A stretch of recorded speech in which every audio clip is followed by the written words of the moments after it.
pas dari mekanika juga. Kan ada mekanika, elektronika, sama informatika ya. Dia subsetnya itu semua.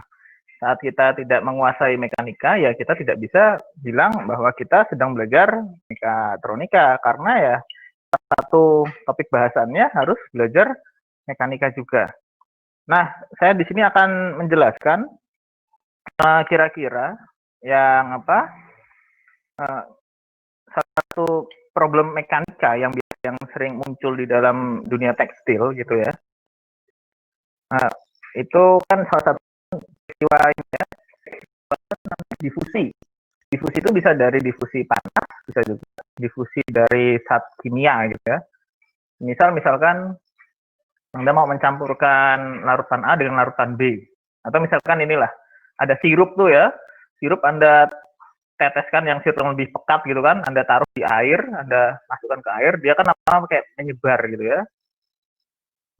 Tadinya yang pusatnya kental, menjadi lama-lama yang di semakin jauhnya itu semakin tidak kental. Ini ada contoh gambarnya nih.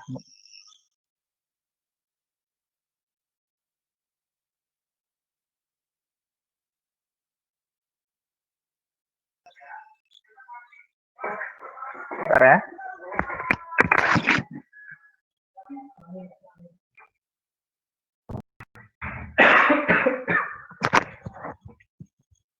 Ini saya kasih contoh gambarnya. Ada nggak ya di sini ya? Nah, contohnya ini. Ini misalkan ada buah larutan gitu ya. Nah, terus yang di sini nih yang warna 0. Ini CX0 ya. Maksudnya CX0 tuh jadinya saat saat misalkan ini tadi konsentrasi totalnya di sini nih ya. Nah, lama-lama kan dia kan menyebar konsentrasinya. Gitu ya. Jadi ini semisal nih ya. Yang tadi awalnya pekat, di sini nih misalnya ini konsentrasi, sini posisi gitu kan, X. Nah, lama-lama dia nanti ini misalkan begini lah. Nah, seiring berjalannya waktu, nanti dia bisa bisa mengecil, tapi sini membesar gini. Ini ya. Nah, ini maknanya apa nih? Jadi konsentrasinya lebih encer. Kalau di dunia kimia kan seperti itu ya. Di heat transfer juga sama. Misal ada ada suatu di sininya misalkan ini ya, panas. Di sini T0 ya kan. Nah, di sini ada T. Nah, ini kan ada namanya difusi. Nah, difusi panas itu ya. Jadi panasnya itu masuk. Nah, tapi lama-lama dia meluruh. Mengecil akhirnya sampai di suhu yang rendah. Kalau yang zat kimia tadi ya bisa jadi misalkan tadinya tadinya pekat, sekarang menjadi tidak pekat. Kayak gitu ya. Nah, ini prinsipnya. Jadi kalau misalkan dalam suatu kubus gitu, misalkan kayak beginilah ya.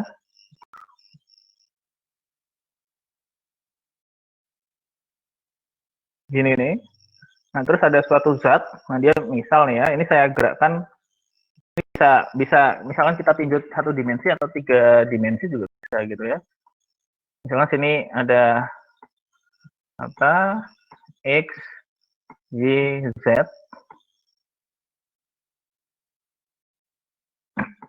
Nah, kayak gitu. Nah, terkadang itu kalau sensor kan dia tidak bisa melihat aliran gerak fluida secara baik.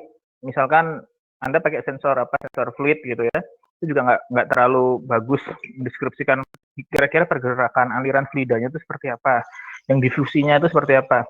Difusi itu tidak hanya ini ya tadi ya, tidak hanya materi yang berbentuk cair gitu ya. Fluida itu salah satunya kan bisa dia cair, bisa padatan juga. Tapi padatan maksudnya gini, kayak es batu itu kan dia juga, misalkan dia mengalami ada deformasi yang dikarenakan adanya suhu dari luar, lama-lama kan dia mencair gitu ya. Bisa juga gas. Kalau di contoh yang yang saya jelaskan tadi, Jadi misalkan sebagai fungsi konsentrasi gitu ya. Nah, misalkan di sini ada suatu larutan gitu, larutan pekat. Nah, dia bisa aja nih, misal gitu ya, dia terdistribusi ke arah sumbu X sama ke arah sumbu Y. Gitu. Apa pergerakannya. Nah, nanti di ingin ditahu kira-kira berapa konsentrasinya. Nah, ternyata konsentrasi itu nanti ada hubungannya dengan ini. Nah, dengan ini nih ya. Nah, ini kalau dianggap kira-kira difusinya besar, koefisien difusinya yang D itu sama gitu, dan nanti bisa pakai rumus ini. Nah, ini kalau Anda mau pakai untuk mencari konsentrasi itu ya. Ini kira-kira konsentrasi saat waktu berapa, terus di komponen X, Y, Z-nya tadi berapa. Nah, ini dia mengikuti persamaan ini. Jadi kalau Anda tahu masanya, terus ini waktu ya, T-nya ya, waktu. Terus ini posisi nih. Jadi misalkan ini kita melihat di sumbu ini ya, hanya di XY aja misal gitu ya, XY gitu. Nah, ini dilihatnya dari atas. Misalkan larutannya tadinya begini, gitu kan? Nah, terus ini saat T0 gitu ya, saat T0. Nah, saat T-nya dia bertambah, waktunya bertambah, ternyata misal gitu ya, saat waktu T-nya tuh misalkan T-nya 2 detik, 2 second, ternyata dia jadi begini. Misal gitu ya. Berarti kan ada perubahan di sumbu X sama sumbu Y, luasannya kan. Nah, jika Anda tahu konsentrasi D-nya gitu ya. Jadi jika Anda tahu D-nya itu, Anda bisa dapat ininya, bisa dapat kira-kira konsentrasinya ini berapa. Kayak gitu. Ini nanti nilai X sama Y-nya bisa di ya. Bisa di kita pakai image processing tuh kan. Misalkan X-nya di sini berapa, terus yang Y-nya di sini berapa gitu kan ya. Nah, berarti pergerakan ke arah sumbu Y berapa yang tadinya dari posisi sini.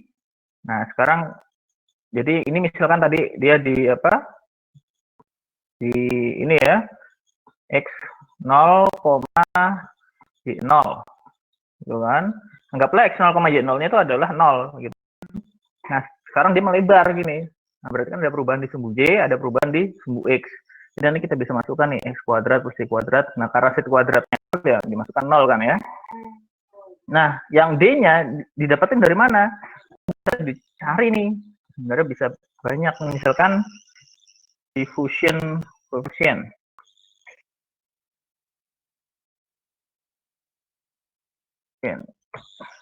Tabel. Nah, ini ada nih ya. Mana ada tabel nggak nih?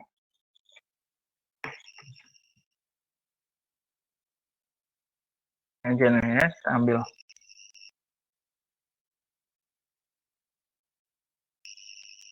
Nah, ini ada contoh-contohnya nih. Nah, misalkan sistem ini ya, air CO2. Jadi udara dengan H2O, udara dengan NH3. Ini nilai difusinya tuh ketahuan gitu ya. Oh, segini nih. Nah, jadi bisa dimasukkan nanti ke sini sebenarnya. Nah, sekarang kalau misalkan besar koefisien difusi, misalkan yang ingin dicari adalah antara air sama kain kan gitu ya. Nah, berarti kan yang ingin dicari kan sini nih ya. Kita ingin mencari sini nih. Nah, berarti harus tahu konsentrasinya dulu no ya. Kayak gitu.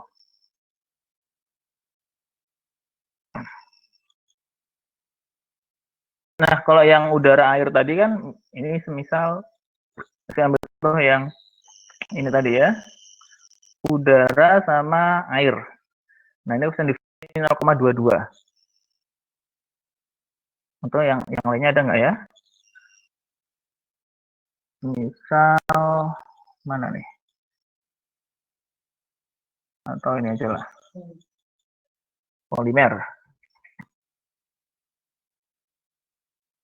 Ada nggak?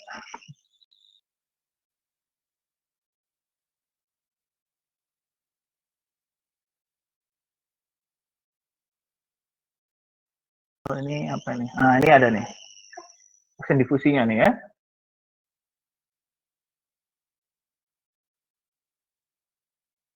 contoh yang ini. Kalau ini itu mutual neoprene aceton system.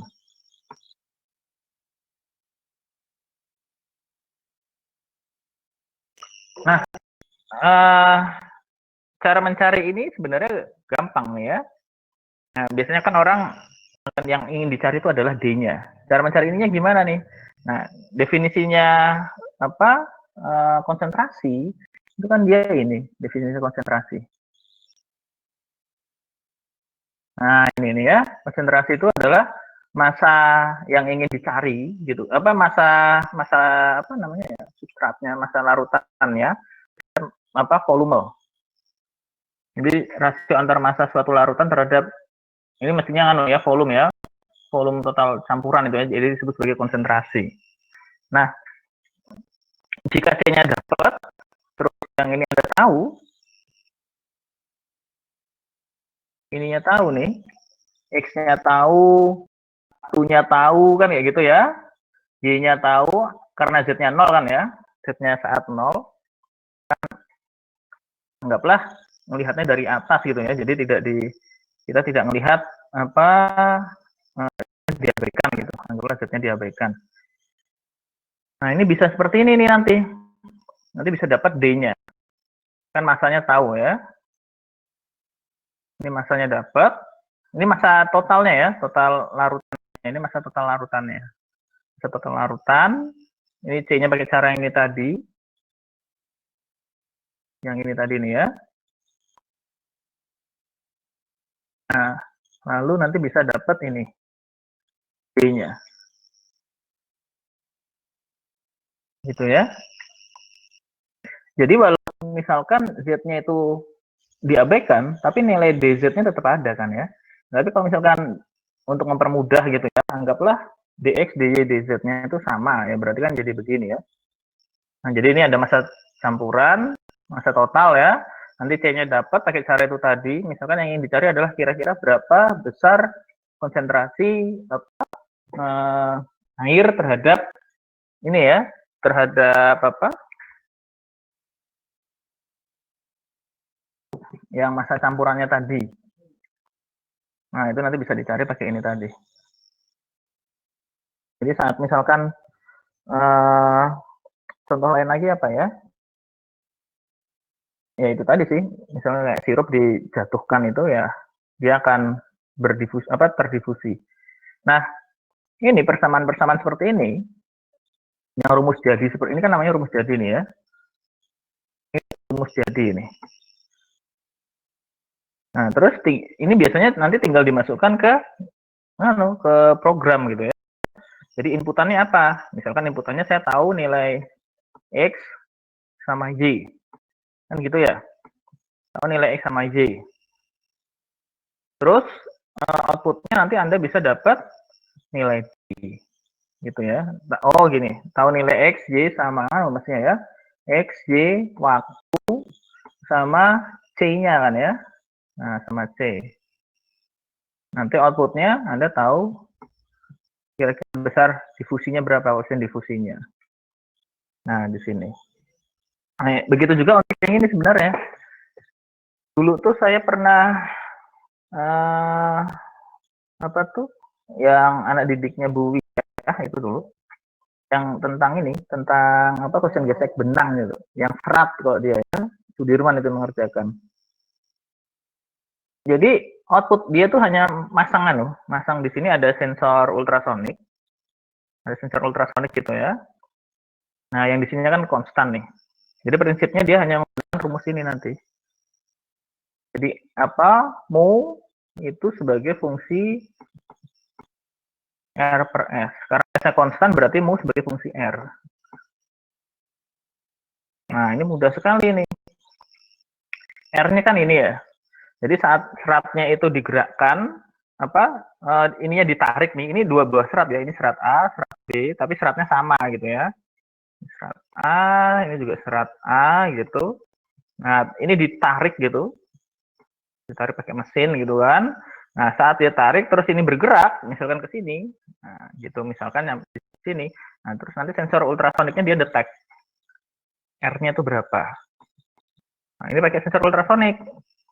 gitu ya. Jadi sensor ultrasonik sendiri itu ada codingnya juga biar mengubah dari dari gelombang akustik menjadi jarak. Jadi mainnya itu sebenarnya begini. Kalau yang di alatnya yang mahasiswanya Bu Wiyah itu ya, yang saya bantu ngerjain. Jadi di sini ada kecepatan kecepatan ada waktu sampainya, waktu sampai gelombang akustiknya, terus diubah menjadi jarak gitu ya. Ini outputnya jarak. Nah, jarak ini nanti dimasukkan lagi, lalu diubah outputnya menjadi mu. Gitu ya. Nah, mu-nya sendiri apa? Mu-nya adalah R dibagi S. Nah, ini ya, yang bawah ini. Nah, jadi nanti di sensornya, keluarnya udah bukan bukan waktu rambat gelombang, bukan jarak pergeseran, bukan. Tapi keluarnya langsung mu. Gitu. Jadi di alatnya yang Sudirman kerjakan itu keluarnya langsung mu. Nah, ada juga ini yang mirip kayak kalau yang ini hubungan antara diameter dengan nomor benang. Ini dulu kayaknya mengerjakan Andrian Wijoyono tuh. Jadi kan umumnya kan nggak ngecek nih ya diameter benang tuh berapa. Misalkan ada benang kayak begini, kan ya. Terus yang satunya misalkan beginilah, misal gitu ya. Nah, umumnya untuk tahu diameter benang itu kalau pakai thickness gauge salah kan gitu karena ada deformasi kan benang kan mengalami deformasi ya karena material viskoelastik. Jadi dia tidak viskos 100% dan tapi juga tidak elastik 100%.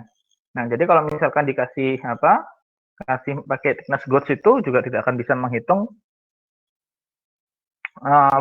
diameter benang sesungguhnya. Maka itu waktu itu Andrian Wijoyono tuh waktu ini skripsi S1-nya. Jadi saya suruh membuktikan juga hubungan diameter sebagai nomor benang dalam teks. Nah, di literatur tuh sudah ada tuh. Gitu ya, di literatur tuh. Diameter sebagai nomor benang teks, nanti outputnya keluarannya dalam dalam senti itu ya. Bisa dalam senti, bisa dalam mili sih sebenarnya gitu ya. Kalau dalam milinya begini nih ya. Ini kalau dalam senti. Nah, ternyata kalau misalkan kita tahu nih, jadi yang di mikroskop digitalnya itu ini ditarik begitu ya. Nah, padahal ini kan satuannya tadinya juga belum langsung diameter benang dalam mili, satuannya masih piksel. Nah, ini misalkan benang, ini juga sama nih, begini ya di ini. Nah, jadi saat bisa tahu nih diameter, misalkan ini di diameternya dalam piksel. Nah, berarti yang dikerjakan Andrian Wijoyono itu dia begini. Dari yang ukuran piksel, ini kan inputnya piksel, outputnya dia harus mili. Gitu ya. Nah, atau Wilda dulu ya yang percobaannya untuk nomor benang itu. Wilda ya kayaknya ya. Ya Wilda. Yang hubungan nomor benang dengan diameter ya. Halo, Wilda? Nih, dengar suara saya kan? Wah, malah menghilang.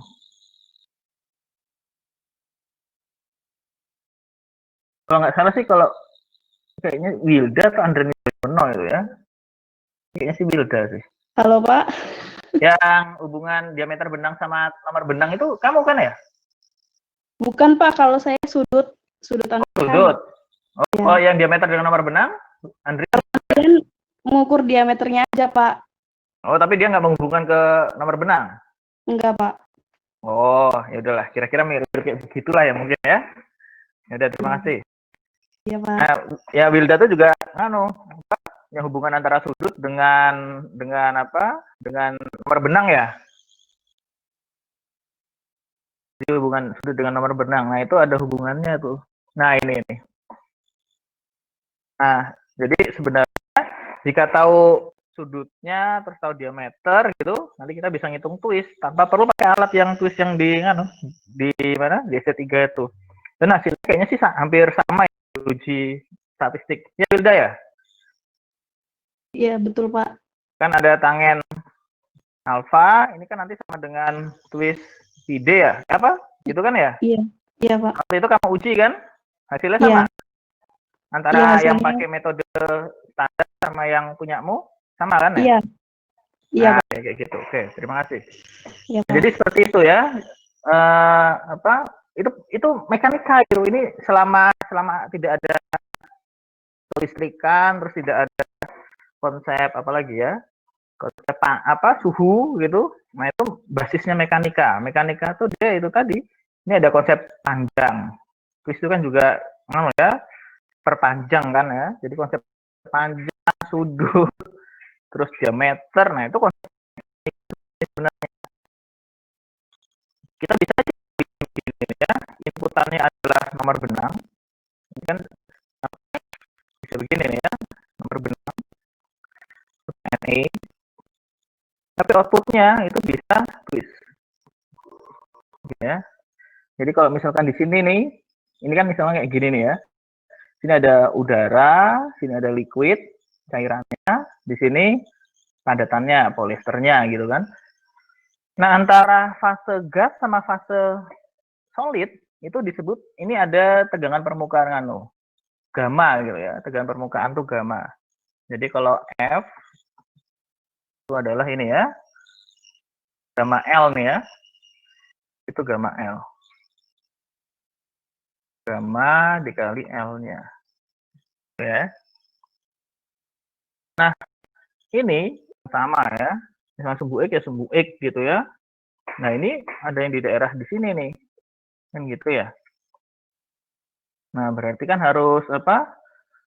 Kalau ditinjau di sigma fx-nya sama dengan begini, sama dengan 0, berarti di sigma fy-nya juga harus sama dengan 0, kan gitu ya. Nah, di sigma fy ada apa nih? Berarti kan nanti ada gamma GL,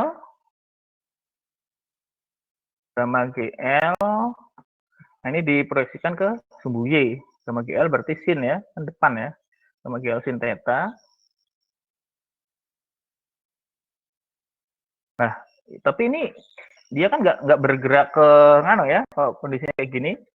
Kalau tidak ada gaya yang mengimbanginya, berarti kan dia mestinya bergerak. Tapi ini kok nggak ada nih. Kira-kira gaya apa nih? Ya paling mudah ya gaya apa nih? Ke arah bawah tuh ya. MG. Kan gitu ya. L sin theta ini dikali L ya. Biar hasilnya adalah F. So, L-nya taruh sini lah. Dikurangi MG sama dengan 0. Nah, kalau F ada begini, di sigma fx-nya gimana? Sigma fx ya berarti nanti ada gamma GS. Ini arah vektornya tuh ke kanan. Yang dua ini kan dia arah vektornya ke kiri ya. Ini nanti diproyeksikan dulu, gamma GL diproyeksikan ke sumbu X, berarti gamma GL cos theta, yang sini gamma GS. Jadi minus-minus gitu ya. Nah, ini dapat yang gamma SL atau solid liquid, yang satunya gamma apa nih? Oh, kok GS apa? Gamma GL ya, gamma GL cos theta. Nah, ini misalnya sigma F. Ini ya, sini X ya. Nah, cuma nanti yang di sininya nih teruslah 0 kan gitu ya. Karena apa? Kondisinya diam. Nah, saat yang di sininya 0 gitu kan, berarti kan persamaannya jadi begini. Ini persamaan 1, ini persamaan 2. Gitu ya. Nah, di mekanika fluida itu juga dikenal ada namanya imbibition. Nah, imbibition itu berbanding lurus dengan ini ya, gamma LG cos theta. Jadi kalau ini dipindahin ke kanan, gini kan, nah itu sama dengan imbibition. Imbibition sama dengan ini. Nah, ini itu apa? Ini sama dengan ini kan berarti. Nah, besar energi adhesif tuh didefinisikan seperti ini. Jadi kalau sini SL, sininya berarti ada apa? Minus SL gitu ya. Berarti di sini ada gamma SG ditambah gamma LG dikurangi gamma SL. Nah, ini tadi nih, berarti kan kalau saya bikin ini mau biar gamma SG kurangi gamma SL-nya itu sebagai fungsi ini, WSL minus gamma LG, Nah, ini tadi disubstitusikan ke yang ini tadi nih, disubstitusikan ke sini nih ya. Nah, dapatnya kan ini. Nah, dari sini nanti kita dapat WSL. Kita dapat ini. Lalu bagaimana cara mencari gamma LG-nya? Nah, gamma LG ini LV sama LG itu sama ya. Ini namanya liquid vapor. Hampir sama lah ya. Maksudnya itu gas gitu ya. Gamma LG, gamma LV itu sama. Nah, ini Anda bisa pakai percobaan pita kapiler itu ya. Nah, kalau misalkan Anda nggak mencobanya, bisa juga pakai ini nanti. Bisa pakai apa namanya ya? Oh, surface tension konstanta. Nah, ini nanti ada nih macam-macam nih.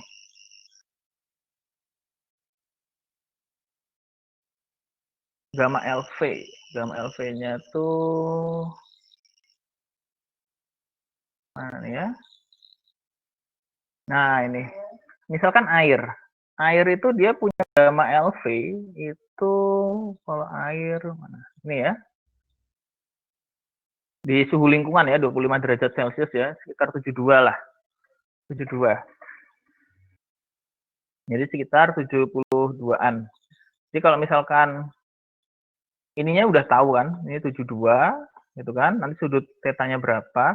Jadi misalkan ada mahasiswa pengen tahu nih, material tuh setelah di treatment dia sifat hidrofobik atau hidrofiliknya seperti apa, itu kan bergantung pada ini gitu ya.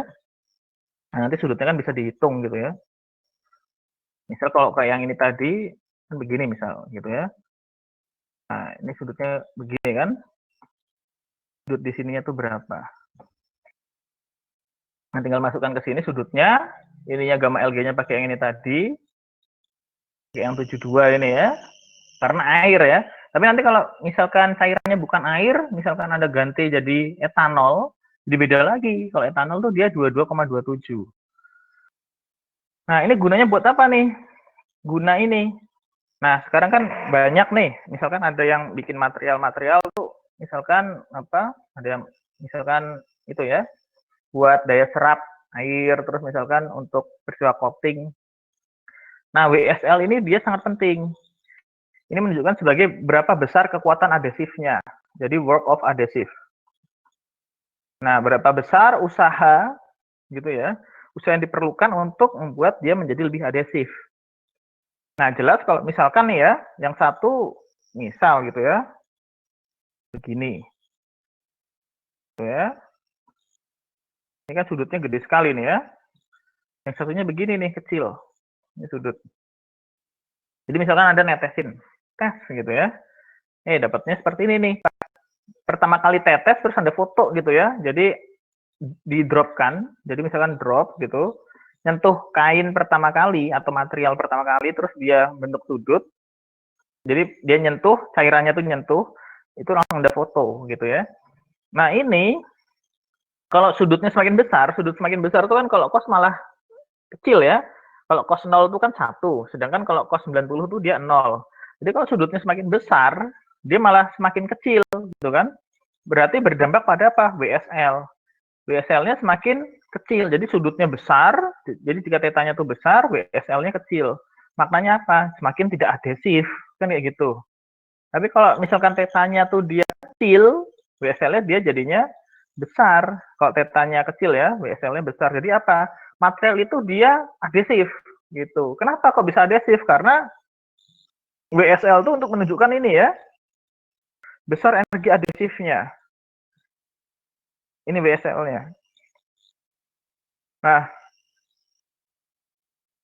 jadi hanya bergantung sebagai fungsi ini. Jadi kalau misalkan Anda mau ujinya pakai air, ya pakai air aja. Tinggal ini diisi 72. Gitu ya. Nah, ini belum ada yang alatnya itu di luar sih udah ada gitu ya. Cuma kan kalau di S3 belum ada. Dan saya kalau mau uji tentang orang yang mau ngomong tentang misal, oh ini jadi lebih adhesif. Jadi kalau ditanya, jadi nggak bisa hanya dilihat dari pakai SEM atau pakai FTIR gitu ya. Karena salah satu untuk melihat misalkan suatu material tuh setelah di treatment dia lebih adesif atau tidak ya hanya bergantung pada ini nih, WSL. Kalau hanya sudut saja belum tentu bisa memperlihatkan. Kayak gitu ya.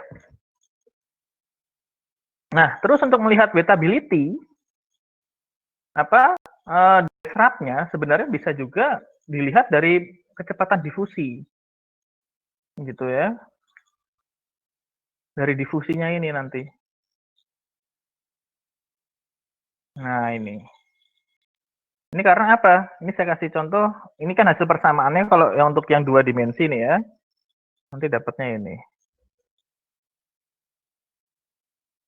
Ya berarti nanti di sininya tinggal sininya kuadrat gitu ya. Terus di sininya z-nya 0. Tapi kalau mau dibikin tetap ada 3 dimensi walaupun z-nya ini tidak dipakai, nah ini bisa juga bentuk kayak begini gitu ya. Maksudnya z-nya dipakai itu z-nya bisa diabaikan gitu ya. Karena sangat kecil dibandingkan pergeseran di sumbu X sama sumbu Y ini. Nah, ini bisa juga nanti disimulasikan. Ini saya kasih contoh simulasinya.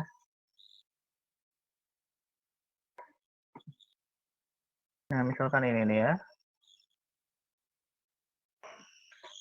Nah, ini kan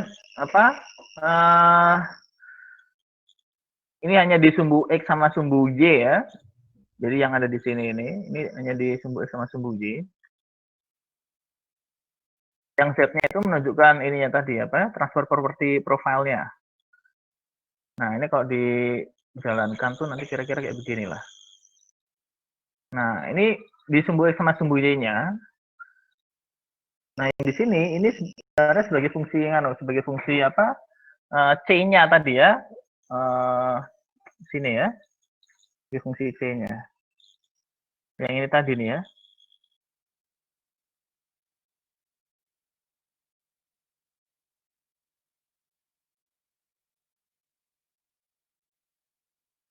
Gitu. Bisa di ya.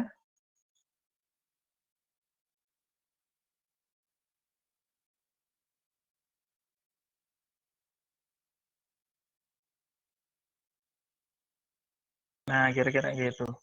Ini saat waktunya semakin besar gitu kan. Nah, dia konsentrasinya semakin kecil gitu ya. Konsentrasinya itu semakin kecil. Ini banyak ini, nanti Anda bisa pelajari sebenarnya gitu ya. Ini rumus yang sebenarnya sudah sangat familiar gitu. Cuma ya itu tadi saya bilang kalau belum pernah belajar matematika matematika fisikanya atau matematika teknik itu pasti akan sangat bingung gitu. Karena benar-benar pemodelan itu tidak bisa serta-merta hanya cuma begini saja gitu ya. Ini ada salah satu contoh yang lain kalau untuk yang satu dimensi. Misalnya lihatin yang satu dimensi ini. Satu dimensinya mana nih ya? Ini ya.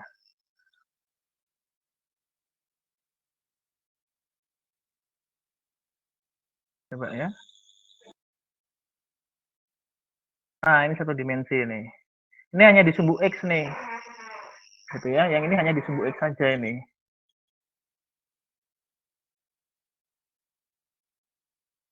Bisa di ini lagi ya. Nah, ini hanya di sumbu X. Nah, saat waktunya semakin besar, dia semakin mengecil. Ya.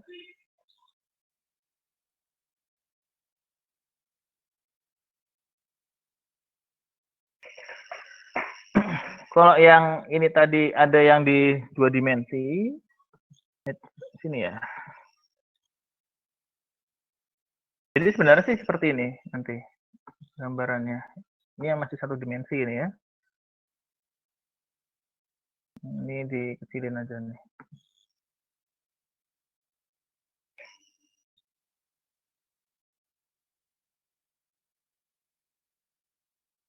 Yang ini ya. Nah, yang tadinya besar lama-lama mengecil. Itu ya. Nah, ini sebagai fungsi ini tadi nih. Jadi kalau dicari tuh ya, Anda cari ini di internet gitu kan. diffusion equation.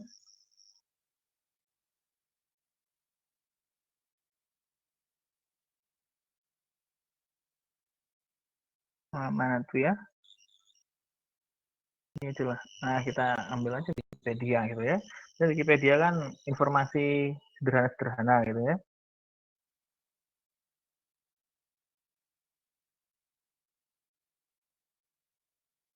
Nerpat arus, ini fluxnya. Ini nggak ada difusinya nih. Nah, ini nih. Nah, ini. Jadi if D is constant, then the equation reduces to the following linear differential equation. Sebenarnya difusi pun juga kan ya. Ini kan maksudnya IJ itu dia sebagai tensor tuh ya. Nah, cuma yang di tempat saya ini kan hampir sama nih ya. Jadi persamaan difusinya tuh sebenarnya ini. Sampai sini aja udah cukup gitu ya. Sampai sini nih ya. Ini dengan ini tadi kan sama ya.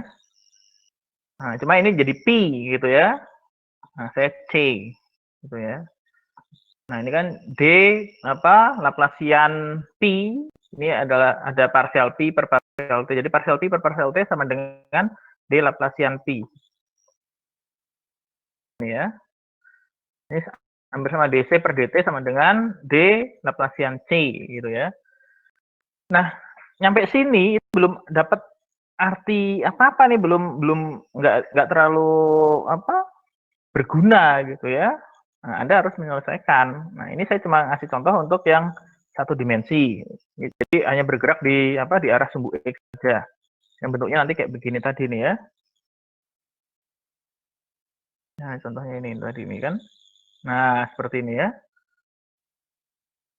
Gitu. Nah, itu untuk yang satu dimensi nanti dia berlaku persamaannya seperti ini. Gitu ya. Nah, X mana ini nih ya, satu dimensi. Kan di X kuadrat. Nah, untuk 3 dimensi bentuk persamaannya jadi begini. Kenapa kok bisa seperti itu? Karena F untuk di 3 dimensi gitu ya, itu sama dengan F Px kuadrat dikali F Pj kuadrat dikali F Pz kuadrat.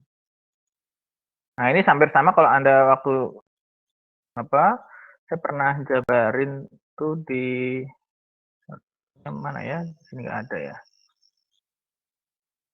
Oh, di ya. Di kelas mekatronika teori yang dulu itu. Jadi untuk mencari T sebagai fungsi ini tadi, ini kalau di laju panas tuh ya, T sebagai fungsi X sama waktu, jadi posisi dan waktu. Nanti sama aja begini kan nanti, Px, Pt, kan gitu ya. Nah, ini juga sama yang tadi itu ya.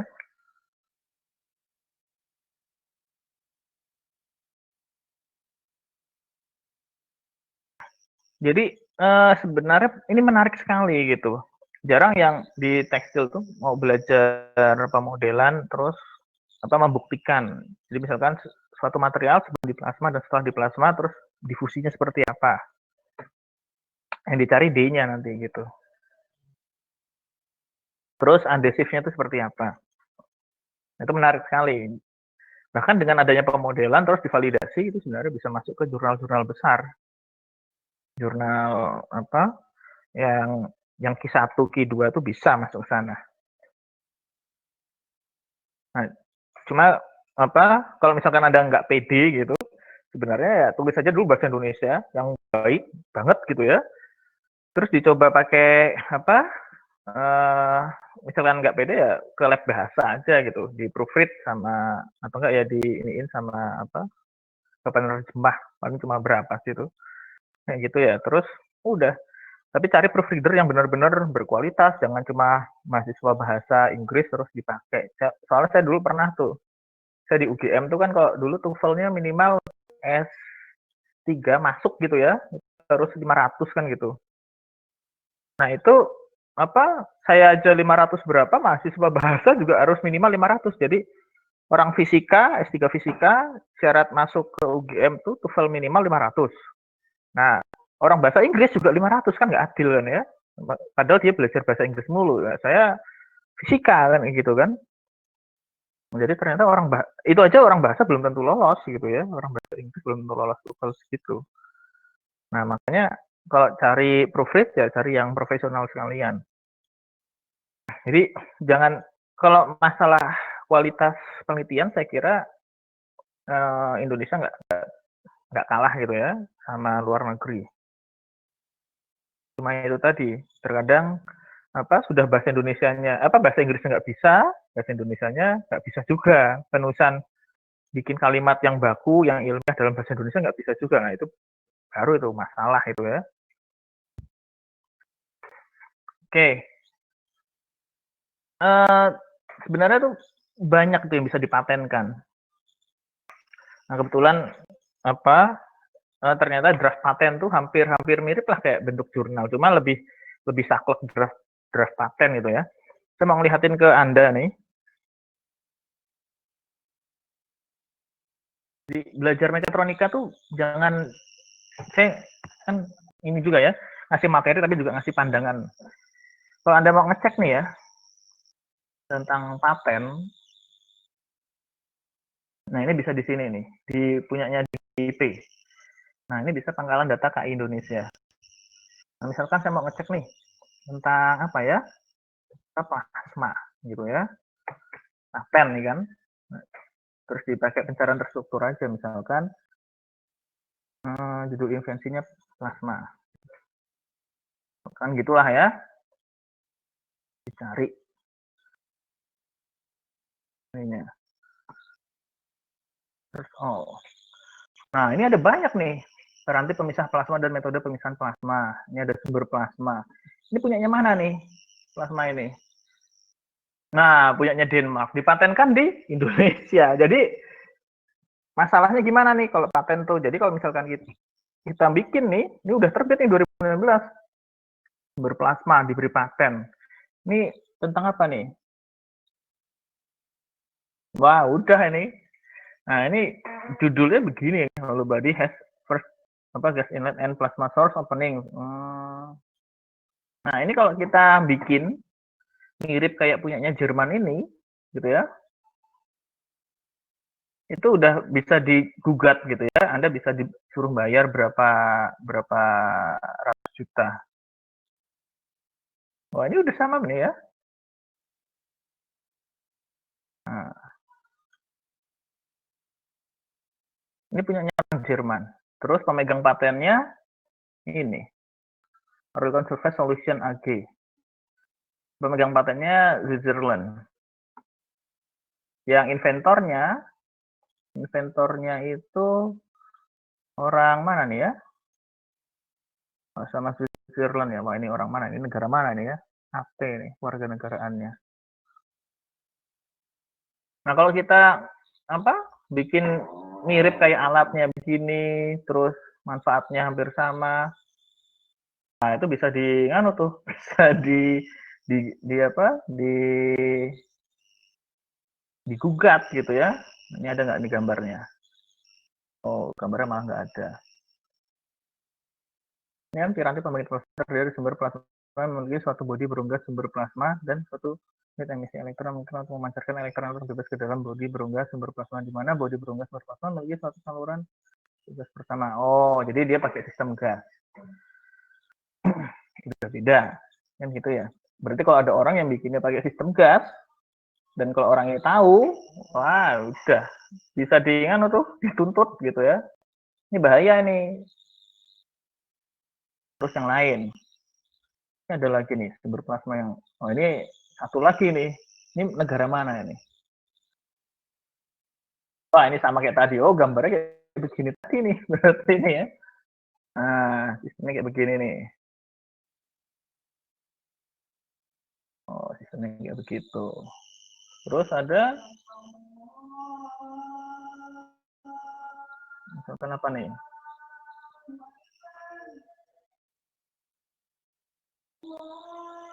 Pengelasan elemen penghasil plasma, mesin DC thermal plasma. Oh, ini malah ada nih. Yang bikin siapa nih? Wah, Indonesia tuh. Universitas Jember.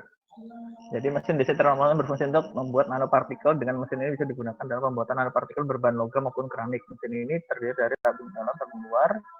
Ini mesin ini berbahan ini. Wah, dan pasti berhasil dalam pembuatan nanopartikel serta memiliki karakteristik yang unggul. Selain itu, akibat ruangan pendinginan cukup luas, pembuatan gas buang yang masuk ke dalam ruang filter dan mesin vakum sudah tidak panas lagi. Nah, ini pembuatan nanopartikel pakai sistem plasma ini. Nah, tapi ini nggak dilindungi karena apa? Dianggap ditarik kembali. Jadi tanggal penerimaan Desember 2017, tapi dia nggak ngapa-ngapain nih, jadinya dianggap ditarik kembali, jadi tidak dilindungi. Tapi kita nama orang ini tercatat nih sebagai inventor mesin DC thermal plasma gitu. Nah, kebanyakan orang untuk membuat alat dan sebagainya itu tidak akan bisa, misalkan soalnya kan nanti akan diperiksa gitu ya sama tim Kemenkumham itu ya penelitinya. Jadi mirip kayak di review jurnal gitu ya. Nanti akan diperiksa tuh, akan ditanya kira-kira ini seperti apa, mekanisme seperti apa. Nah, saat Anda tidak tahu teorinya gitu kan, nah itu bisa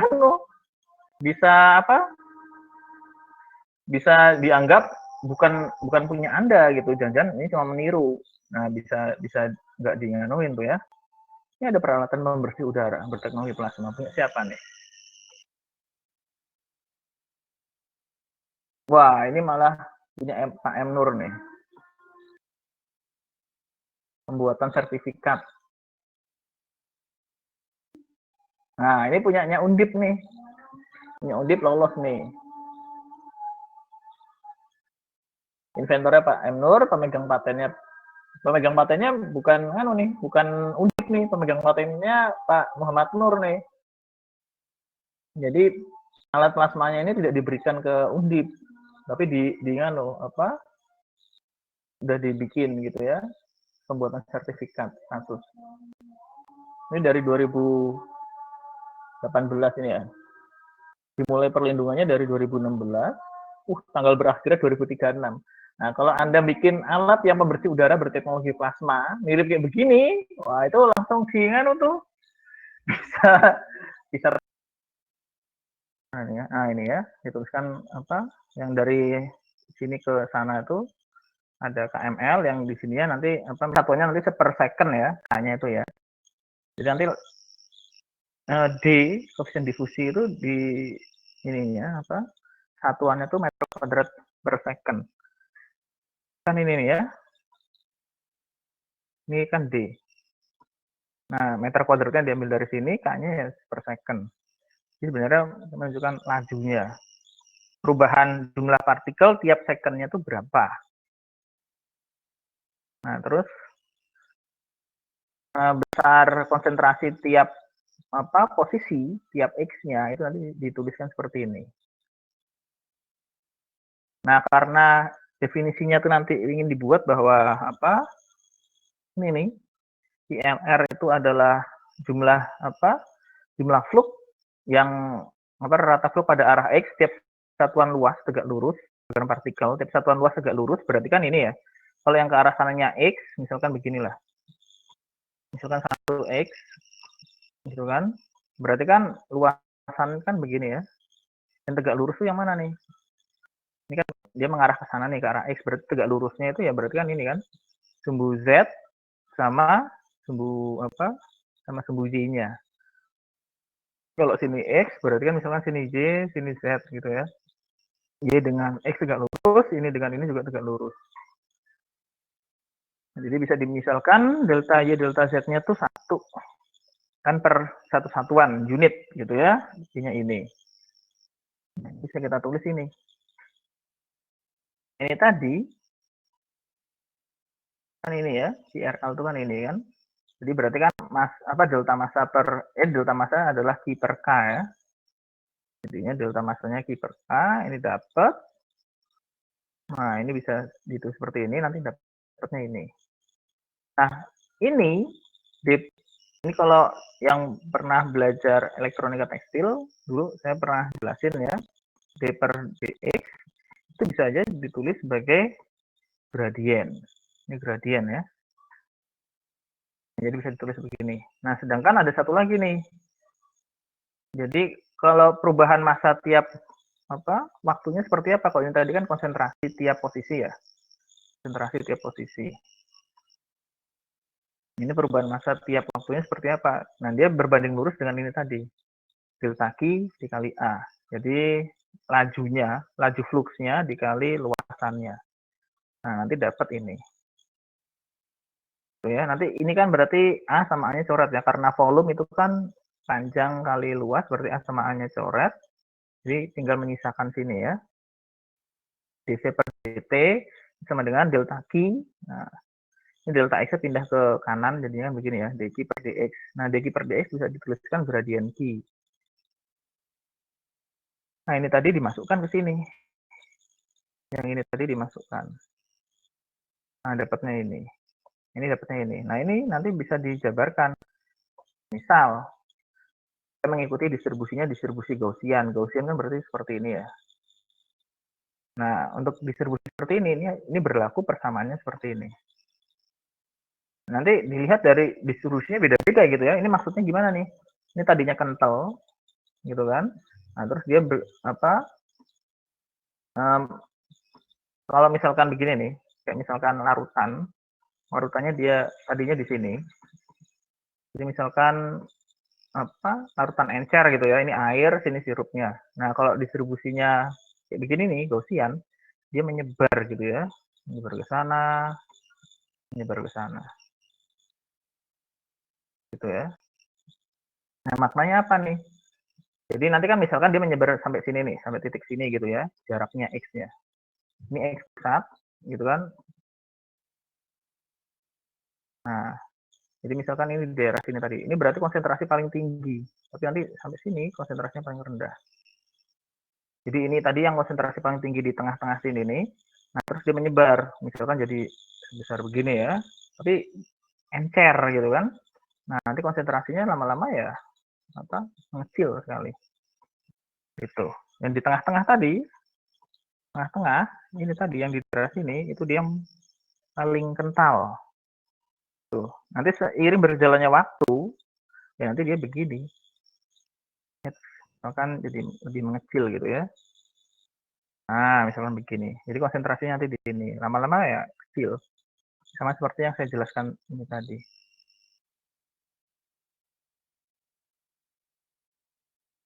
Nah, begitu ya. Lama-lama dia mengecil. Nah, kayak gitu. Oke. Nah, yang ini nanti kalau dijabarkan, rumus ini nih, Anda bisa pelajari ya. Saya share nanti. Ini diturunkan nih, dc per dx. Jadi ini kan ini harus persamaannya kayak begini nih ya. Ini tuh maknanya gini ya. Turunan 2 kali. Jadi d per dx, ini dc per dx. Tuh. Nah, jadinya ini kan seperti ini ya. Nah, yang saya hitung yang ini dulu nih. Yang dc per dx dulu. Nah, karena ini tidak C itu secara implisit di sini ini ada mu itu sebagai fungsi x toh. Mu-nya kan sebagai fungsi x. Ini ya. Nah, berarti pakai diferensialnya pakai diferensial parsial. Jadi dc per dmu, terus di sini dmu per dx. Nah, mu-nya diturunkan terhadap x. Nah, hasilnya kan ini ya. Nah, yang c per dmu, ini kan yang bisa sebagai fungsi mu hanya ini kan, f mu kan, berarti f mu. Didapetin ini. Lalu diturunkan 2 kali. Yang ini tadi diturunkan lagi. Dapatnya ini. Nah, terus yang dc terhadap dt. Nah, C ini kan di sini ada T minus alfa. F-nya juga sebagai yang mu itu sebagai fungsi T, berarti ada 2 nih ya, di sini dan di sini. Nah, berarti nanti ini diturunkan turunan parsial gitu ya. Ini maknanya diturunkan dulu terhadap T, habis itu nanti ditambah, sekarang ininya keluar. Ini kayak kalau dulu belajar di fisika dasar tuh, yang ralat, teorema ralat, misalkan ada dl gitu ya. Ralatnya kan nanti misalkan parsial L per parsial X dx tambah parsial L per parsial Y dy. Kan dulu ralat kayak gitu ya. Ini juga sama nih kayak begitu. Ini turunnya terhadap T, tapi yang sini dulu. Nah, dikali ini kan F mu ditambah yang ininya keluar, sekarang turunkan terhadap df mu per dt. Dapatnya ini. Nanti dapatnya sini. Nah, ini semua dimasukkan. Masukkan ke sini tadi. Ini tadi kan udah dapat, yang sini juga ini tadi kan ya. Nah, akhirnya nanti dapat ini persamaannya. Nah, bentuk ini dan ini nih, saya ingin bikin biar dapat penyelesaian F mu-nya untuk gampangnya berarti anggap aja alfanya sama dengan setengah. Berarti kan nanti sama ya bentuknya ya. Kalau saat alfanya setengah bentuknya kan jadi begini. Nah, penyelesaian trivialnya berarti kan mengharuskan bahwa yang ini dan ini biar hasilnya itu harus sama dengan 0 ya bikin aja. Ini tadi sama dengan 0 kan gitu ya.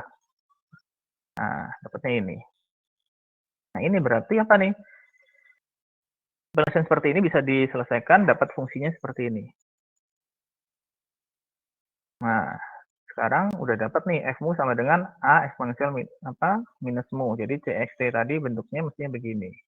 Mu-nya dimasukkan, nanti alfanya setengah, dapat toh. Nah, sekarang hanya yang belum. Untuk dapetin a, itu Anda berarti ya ini tadi. Pembekalan massa. Jadi massa sebelum dengan sesudah itu mestinya sama kan gitu ya. Ini berlaku, jadi kan konsentrasi kan ini tadi ya. C sama dengan massa per volume. Itu kan ya. Nah, berarti kan massa sebelum bagi massa sesudah itu mestinya sama. Nah, ini dapatnya pakai hukum kekalahan massa nih ya. Jadi C volume sama dengan M. Nah, didefinisikan bahwa massanya adalah massa tiap satuan luas tegak lurus pergerakan partikel di arah sumbu X saat waktu T. Maka bisa dituliskan begini. Sehingga ininya sama dengan M.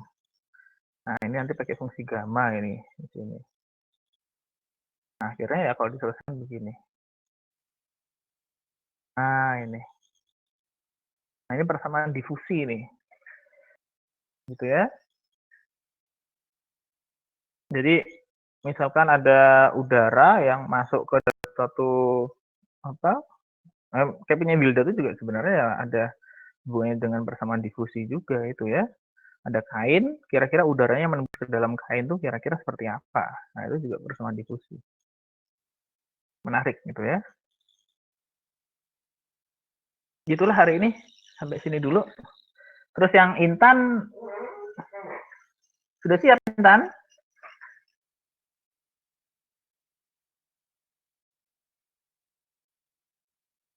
Halo? Intan kemana nih?